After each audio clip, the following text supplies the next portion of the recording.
ఈశాన్య బంగాళాఖాతంలో అల్పపీడనం ఏర్పడింది. దీని ప్రభావంతో రానున్నటువంటి వారం రోజులు భారీ వర్షాలు కొన్ని ప్రాంతాల్లో కురిసే అవకాశం ఉందని విశాఖ వాతావరణ కేంద్ర అధికారులు అయితే తెలియజేస్తున్నారు. మనకి కనిపిస్తున్నటువంటి ఈ ఏపీ మ్యాప్లో ఒకసారి కనుక చూస్తే కనిపిస్తున్న శ్రీకాకుళం, పార్వతీపురం మన్యం, విజయనగరం, అల్లూరు సీతారామరాజు ఈ 4 జిల్లాలకు సంబంధించి హెవీ రెయిన్ఫాల్ ఉంటుందనేది ఇక్కడ తెలియజేస్తున్నటువంటి పరిస్థితి అయితే ఉంది. ఇప్పటికే గడిచినటువంటి నెల రోజుల నుంచి అనేక అల్పపీడనాలు ఏర్పడినటువంటి నేపథ్యంలో కొంత మత్స్యకారులు కూడా ఇబ్బందులు ఉన్నటువంటి పరిస్థితి అయితే ఉంది. ప్రస్తుతం విశాఖ వాతావరణ కేంద్రం అధికారి జగన్నాథ్ కుమార్ గారు ఉన్నారు. సార్, అంటే ఈ అల్పపీడన ప్రభావం ఈ 4 జిల్లాలైనా ఇంకా వేరే ఏ జిల్లాల మీద ఉండే అవకాశం ఉందా?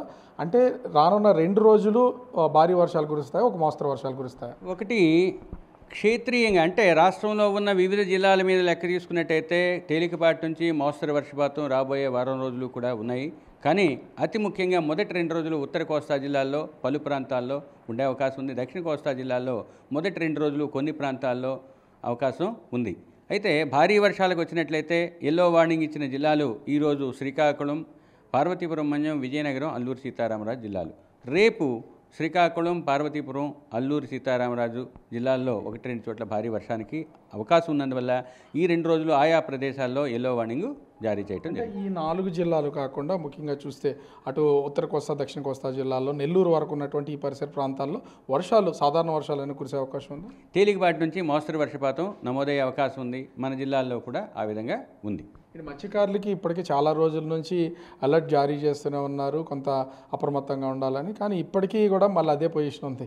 మళ్ళీ ఎన్ని రోజులు వేటకు వెళ్లకుండా ఉండాలి? ఒకటి, మాన్సూన్ యాక్టివ్గా ఉన్న రోజుల్లో భూ ఉపరితలంపై వర్షాలు పడతాయి. అదే యాక్టివ్గా ఉన్న టైంలో సముద్ర ప్రాంతాల్లో సముద్రం కొంచెం గంభీరంగా లేదా స్ట్రాంగ్గా ఉండే అవకాశం ఉంది. కాబట్టి మత్స్యకారులు రఫ్ సీ ఉండేటప్పుడు వెళ్ళకూడదు. కాబట్టి 40 నుంచి 50 కిలోమీటర్ల వేగంతో ఈదురుగాళ్ళు గరిష్టంగా 60 కిలోమీటర్ల వేగంతో వీచే అవకాశం.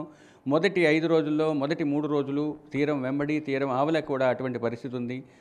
తదుపరి 2 రోజులు తీరానికి కొంచెం దూరంలో అటువంటి పరిస్థితి ఉన్నందువల్ల మొదటి 5 రోజుల్లో కూడా ఆయా ప్రాంతాల్లో నిర్దేశించిన విధంగా వెళ్లకుండా ఉండాలని మత్స్యకారులకు హెచ్చరికలు జారీ చేయడం జరిగింది. ఈ పోర్టులకు ఏమన్నా ప్రమాద హెచ్చరికలు జారీ చేశారా? చేసే అవకాశం ఉందా? ఇప్పుడు ప్రజెంట్ ఉన్న పరిస్థితుల్లో పోర్టులు లేదా ఓడరేవులకి ఎటువంటి హెచ్చరికలు లేవు. ఎందుకంటే 40 నుంచి 50 కిలోమీటర్ల వేగంతోనే ఉన్నాయి. ఇవి ఈదురుగాళ్ళు మాత్రమే. ఆ కారణం వలన మత్స్యకారులకైతే చిన్న బోట్లు ఉంటాయి, వాటికి అప్రమత్తంగా ఉండాలి. కాబట్టి మత్స్యకారులకు ఇచ్చాము. అంచేత స్ట్రక్చరల్ డిజైన్ మీద ఆధారపడి ఆయా అంగాలకు, ఆయా వ్యవస్థలకు హెచ్చరికలు జారీ చేయడం జరుగుతుంది. ఇప్పుడు ప్రజెంట్ ఉన్న పరిస్థితుల్లో మత్స్యకారులకు హెచ్చరికలు ఉన్నాయి, కానీ ఓడరేవులకి ముఖ్యంగా ఆంధ్ర తీరం వెంబడి అయితే లేవు. ఓవరాల్గా చూస్తే వాతావరణ శాఖ అధికారులు తెలియజేస్తున్న వివరాల ప్రకారం శ్రీకాకుళం, విజయనగరం, పార్వతీపురం మన్యం, అల్లూరు సీతారామరాజు జిల్లాలకు రానున్నటువంటి 2-3 రోజులు భారీ వర్షాలు కురిసే అవకాశం ఉంది. అధికారులు కొంత అప్రమత్తంగా ఉండాలి. మత్స్యకారులు వేటకు వెళ్ళొద్దని విశాఖ వాతావరణ కేంద్ర అధికారి జగన్నాథ్ కుమార్ సూచిస్తున్నటువంటి పరిస్థితి కనిపిస్తోంది. కెమెరామెన్ రాముతో రాజు, బిగ్ టీవీ, విశాఖపట్నం.